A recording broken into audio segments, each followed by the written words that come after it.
let's get to this. All right. Hello, UNCW, and welcome back to your favorite political satire show, With the Facts. I'm your host, Jack Kessler, and this is WTF's Summer Recap Games. Our contestants today are WTF writers Thomas Kohler, Emma Geisler, and Isaiah Thomas. Today, I'll be asking them questions about major and minor political events that happened over summer break. Do they actually pay attention to what they write about, or do they just read Twitter all day? Let's find out. All right, first question for Thomas. When babyface Congressman Matt Gaetz paid an underage prostitute for her services, what was the age difference between them? Was it A, 19 years, B, 24 years, or C, 12 years?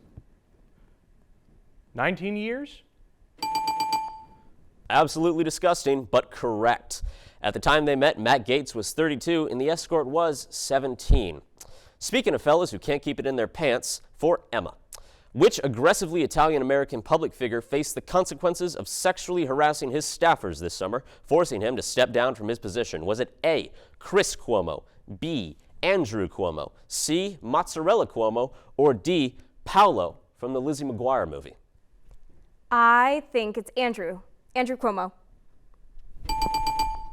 Correct. The former governor is now under investigation for numerous counts of sexual harassment and was forced to step down. His replacement, Kathy Hochul, is now the first female governor of New York. Now, on to Isaiah.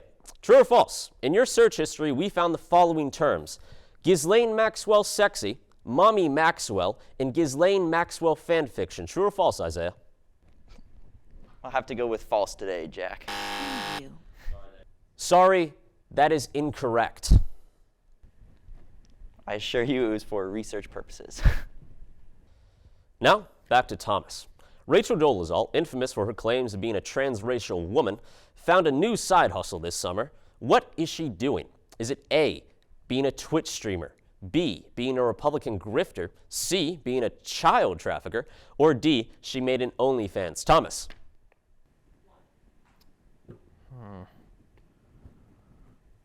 Was it OnlyFans?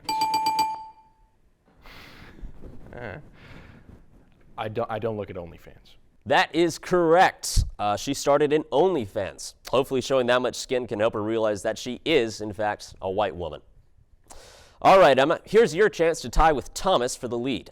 We polled 100 people and asked them what was the most traumatic thing they saw this summer. What do you think topped that list?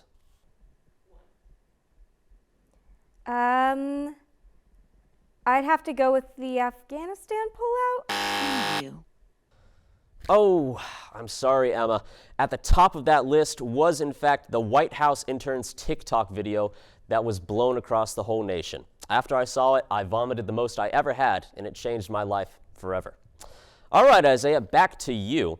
President Biden has embarrassed the nation plenty of times since coming to office, but one of the following presidential hiccups did not actually happen. Was it A, Biden fell asleep while meeting with Israel's prime minister, B, Biden used his influence to cover up his son Hunter's crack addiction, or C, he impatiently checked his watch while the bodies of the last servicemen to leave Afghanistan returned to U.S. soil? Didn't all of those happen, Jack? Preview. I'm sorry, Isaiah, but the correct answer is B, Hunter's crack addiction. The sitting president would never use his power to cover up something like that, right? Would he? All right, well, with 2 correct answers, Thomas is the only contestant able to proceed to the final round. Are you ready, Thomas? I was made in the lab ready. That's what I like to hear. All right, true or false? This summer's Colonial Pipeline shutdown, which left cities and towns across the South sucked dry, was in fact precipitated by a Colonial Pipeline employee clicking on a phishing email titled "More Like Kansas" and accompanied by a tasteful nude. True or false, Thomas? I want to say true. That is correct. Yes! Yes, well done, Thomas. Well done. What do I win? Nothing. All right, well, that's all it for our show today. We hope to see you back here next week for With the Facts. Be seeing you.